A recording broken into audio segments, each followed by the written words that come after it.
श्रीमद् भागवत में कहीं दानों का विवेचन किया गया है। दान धर्मान, राज धर्मान, मोक्ष धर्मान, विभाग स्त्री धर्मान, भगवत धर्मान, समा सत्य संयोगतः।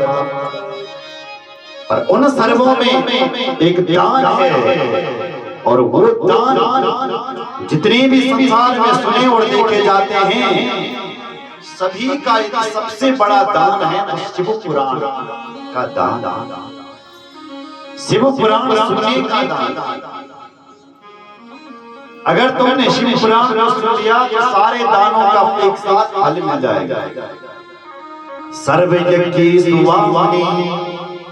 दुनिया में जितने भी यज्ञ सुने जाते हैं, अगर शिव पुराण को सुन लिया तो सारे यज्ञों का फल मिल गया। और अगर नहीं मिलेगा तो शास्त्र झूठा है, शिव पुराण सच्चा है तो मिल जाएगा। विश्वास होना चाहिए। भगवान कहाँ रहता है तुम्हें बता सकता है? ककरंच भगवान हृदय में। तो आपको हृदय को एक्सरे करवा देते, दिख जाएगा भगवान? नहीं दिखेगा, रहता है भगवान। रंग चित तुम्हारा विश्वास कहाँ रहता है? विश्वास जहां का विश्वास है कि मेरा भगवान यहाँ है, तो भगवान वहीं से प्रकट हो जाता है। श्रद्धा होनी चाहिए, विश्वास होना चाहिए। प्रहलाद का विश्वास था कि मेरा भगवान प्रतिखम्मन में बसता है, तो वहीं से नरसिंह प्रकट हो गए। नामदेव का विश्वास था कि मेरा भगवान हर जगह रहता है, तो कुत्ते से प्रकट हो गया वो भगवान। अगर तुम्हारा विश्वास सच्चा है कि मेरा भगवान मेरे साथ है, तो भगवान आपके साथ है। आपके अंदर विश्वास होना चाहिए। जय श्री राम। देखो तुम कहीं से भी उस परमात्मा को, उस शिव जी को प्रकट कर सकते हैं।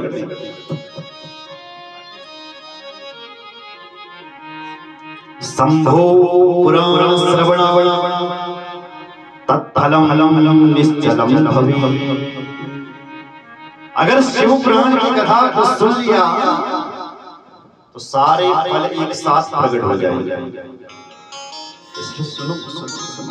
कब सुने? आगे और कलो शिव पुराण श्रवणाकृते परो धर्म संगी भुक्ति साधन कृते। अगर इस कलयुग में शिव पुराण को सुन लिया तो जीवन में भक्ति ज्ञान वैराग्य का उदय हो जाएगा। जीवन तुम्हारा बदल जाएगा, जो चाहे सो मिल जाएगा अगर इस शिव पुराण को सुन लिया। बोले महाराज कितने श्लोक हैं इस शिव पुराण में? चतुर्विंशति सहस्रो ग्रंथो सप्त संहिता भक्ति त्रिवद्वर संपूर्ण शृण्वतां परावरा। चतुर्विंशति सहस्रो 24,000 श्लोक है जो मैं पहले बता रहा था। ग्रंथो सप्त संहिता, 7 संहिता हैं। भक्ति त्रिवद्वर, भक्ति ज्ञान और वैराग्य को देने वाला है, इसलिए संपूर्ण परावरा। इसलिए शास्त्र को सुनो। जो सोचा नहीं होगा वो हो जाएगा। पढ़ो, सुनो। कब सुने, कब पढ़े? आगे नित्यं शिव पुराणस्य श्लोकं श्लोकार्धमेव च स्वमुखेन पठेत् भक्त्या यदि इच्छेत् परमां गतिम्। नित्य होता है, प्रतिदिन को नित्य कहते हैं, इसलिए नित्यम शिवम पुराणस्य। नित्य इसे पुराण को सुनो, पढ़ो। कितना पढ़े? एक अध्याय पढ़े, समय नहीं होगा, नहीं है समय तो एक श्लोक पढ़। श्लोकम श्लोकार्धमेव च, आधा श्लोक पढ़ने की कोशिश करें। क्योंकि जिस मुख से ये शिव पुराण पढ़ा जाता है वो मुख भी अपने आप में तीर्थ बन जाता है। स्वमुखेन पठेन् भक्त्या यदि चेत् परमां गतिम्। जो इस पुराण को पढ़ता है, सुनता है, वो अपने आप ही मुक्त नहीं हो जाता, अपने कुल सहित मुक्त हो जाता है। पढ़े बोले जय श्री राम। बोले गुरुजी समस्या है, कौन कौन पढ़े? एक ब्राह्मण को अधिकार है इसको पढ़ने का, कौन पढ़े? बोले सब पढ़ सकते हैं, जो चाहे वो पढ़ सकते हैं। बोले कितने लोग पढ़ सकते हैं? तो श्लोक लिखा, ब्राह्मण क्षत्रिय वैश्य शूद्र अन्योपि प्राणिनां शिशिता धन लोभेन बहवो येन पापिनां। गजब का श्लोक है हमारे। ब्राह्मण हो तो वो भी पढ़ सकता है, क्षत्रिय भी पढ़ सकता है, वैश्य भी पढ़ सकता है, शूद्र कनिष्ठ वर्ण का व्यक्ति भी पढ़ सकता है यदि उसको पढ़ना आता है। अन्यो प्राणी,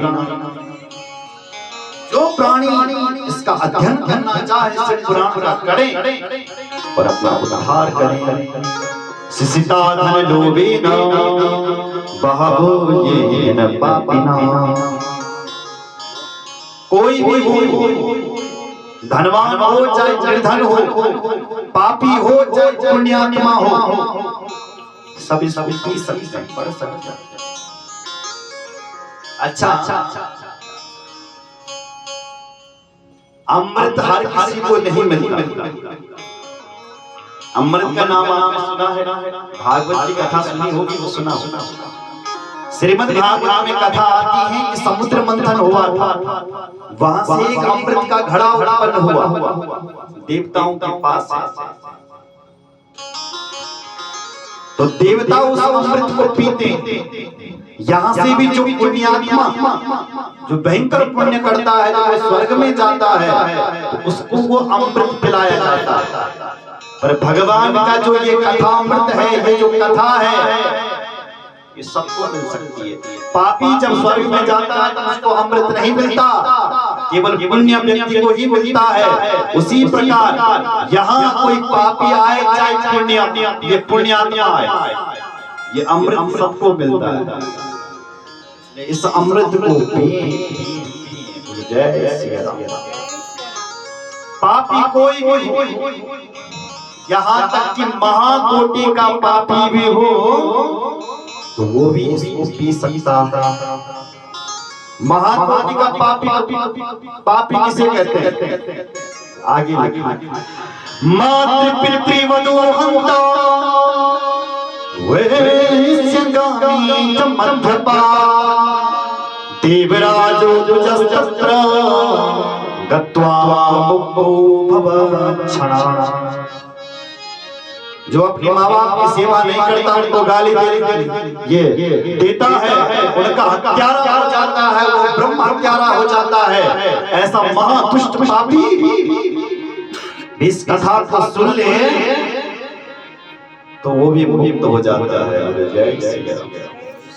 बोले कोई हुआ इस पुराण से मुक्त? कोई प्रमाण है हमारे पास? बोले हम आपको ब्राह्मण की कथा सुना, कैसे वो इस पुराण से मुक्त हुआ, सुनाओ। आसीत किरात नगरे ब्राह्मणो ज्ञान दुर्लभा दरिद्रो रस विक्रेता देव धर्मं परामुखा। आसीत किरात नगरे, समुद्र के किनारे एक गांव था, उस गांव का नाम था किरात नगर। उस गांव में एक ब्राह्मण रहता था। कैसा ब्राह्मण था? बोलो ब्राह्मणो ज्ञान दुर्लभ। ब्राह्मण तो ज्ञानी होता है, ये अज्ञानी था। देखो ब्राह्मण के भी महाराज 3 नाम होते हैं। ब्राह्मण का 3 नाम मतलब एक तो होता है ब्राह्मण, ब्राह्मण किसे कहते हैं? ब्राह्मण और ब्राह्मणी से जिसका जन्म हुआ है तय पद ब्राह्मण। जिस ब्राह्मण का विधिवत यज्ञोपवीत संस्कार होता है, जनेऊ संस्कार, वो भी विधिवत, उसको कहते हैं द्विज। क्या कहते हैं? द्विज संस्कारो द्विज उच्यते। और जब उसका जनेऊ संस्कार होता है तब उसको वेद पढ़ने का अधिकार मिलता है, पहले नहीं। आज भी आप संस्कृत विद्यालय में चले जाए, आपने अपना बच्चा भर्ती करना है तो सबसे पहले उसका जनेऊ संस्कार होता है, तब उसको ब्रह्म विद्या का पढ़ने का अधिकार है। तो जब उसका जनेऊ संस्कार होता है तब उसका दूसरा नाम पड़ता है द्विज। तब उसको वेद पढ़ने का अधिकार मिलता है। जब वो वेदों को पढ़ लेता है, पुराण ये पढ़ लेता है, शास्त्रों को पढ़ लेता है, तो तब उसको कहते हैं विप्र। क्या कहते हैं? तो ऐसा विप्र जो पढ़ा लिखा हो, वेद को जानता हो, वेद को जानता हो, उसे विप्र कहा जाता है। यहाँ भी जब भागवत की कथा सुनाने वाले के लक्षणों को बताया कि भागवत सुनाने वाला कैसा व्यक्ति चाहिए, भागवत में वहां पर भी विप्र शब्द लिखा, ब्राह्मण ये नहीं। वहां पर 5 लक्षण बताए गए। विरक्तो वैष्णवो विप्रो वेद शास्त्र विस्तृति कृत दृष्टांत कुशलो धीरो वक्ता कार्यस्ति निस्पृहा। भागवत का वक्ता कैसा होना चाहिए? बोले विरक्त हो, वैष्णव हो, भगवत भक्त हो, शास्त्रज्ञ हो और समझाने में कुशल हो, ऐसा वक्ता होना चाहिए। विप्र शब्द, विरक्तो वैष्णवो विप्रो, विप्र लिखा है, विप्र होना चाहिए। पर ये जो ब्राह्मण था ये ज्ञान से दुर्बल काम क्या था इस ब्राह्मण का? दरिद्रो रस विक्रेता।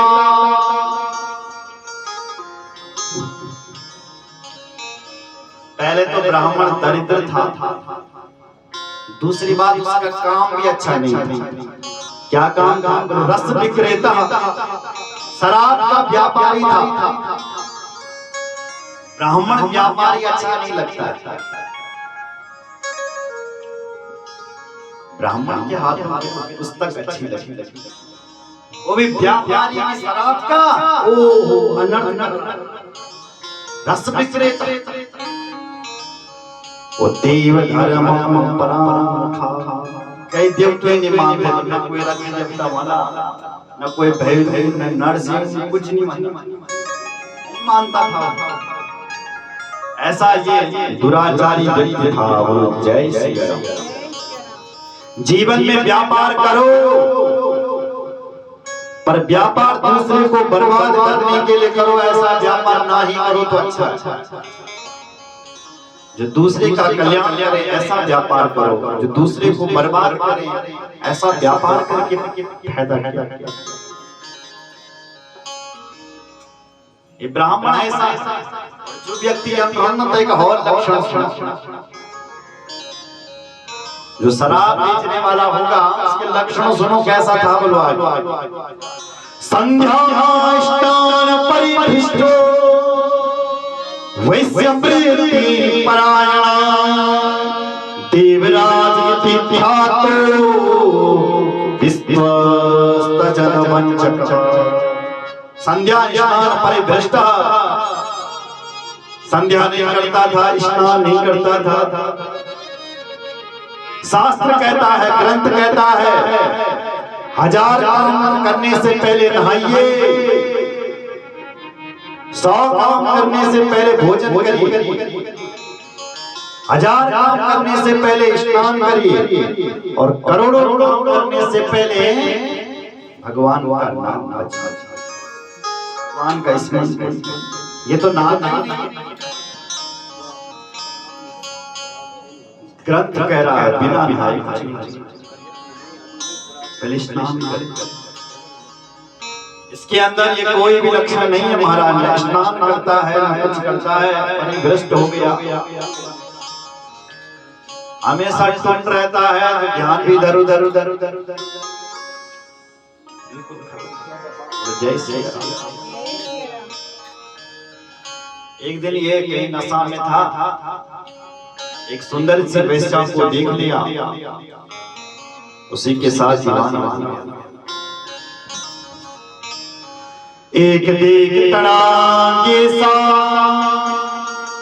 स्नातुम जातो महीसुरा वैश्या शोभावती नामा दृष्ट्वा तत्र दिविफलः।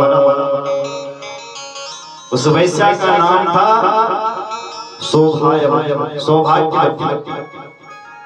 कभी कभी नाम तो लोगों के अच्छे होते हैं पर काम भी अच्छा नहीं होता। इसका ही नाम देखिए देवराज। देवराज का मतलब देवताओं में जो राज करता है,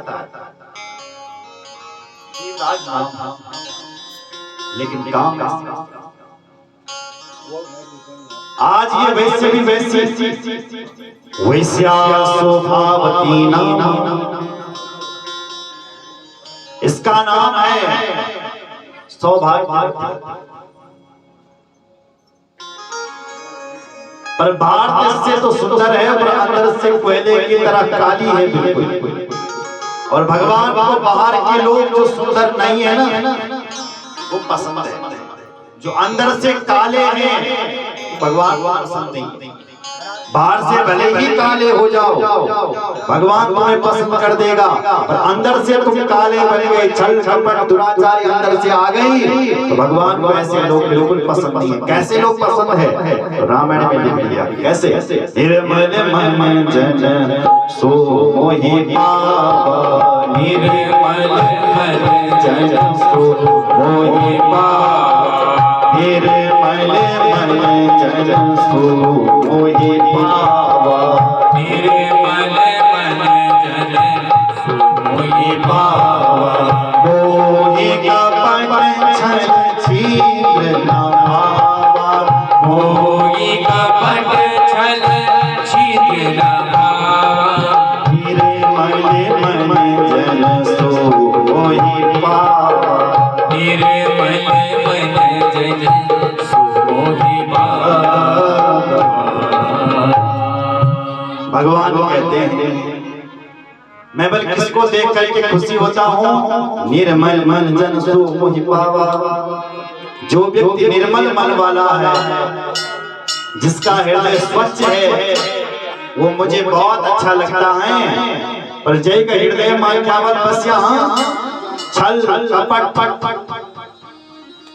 काम क्रोध, ऐसा व्यक्ति मुझे अच्छा नहीं लगता है। भगवान कहते हैं मुझे तो निर्मल मन वाला अच्छा लगता है। ये स्त्री अंदर से बिल्कुल काली है, छल कपट वाली है। स्ववंश धनिनो विप्रम ज्ञात्वा हृदयात् सुंदरी, वार्तालापेन वंचितम् प्रीतिम सजायता। केवल दूसरों से प्रेम करते हैं तो धन लेने के लिए, ऐसा इसका काम। ये ब्राह्मण उसके साथ गया तो उसी का ही हो गया। उसने भड़का दिया चल अपने माँ बाप की सेवा मत कर, यह ब्राह्मण घर परिवार छोड़ करके चले गए। घर वाले दुखी,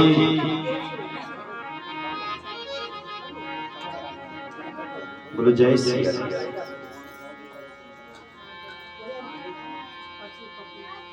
यहां तक दुखी कि महाराज ये तो घर में आया और अपने माँ बाप से उनका धन छीनने लगे। जब उन्होंने धन नहीं दिया तो माँ बाप की पिटाई कर दी। यहाँ तक पिटाई कर दी इसके हाथों से इसके बूढ़े माँ बाप की मौत हो गई, मर गए।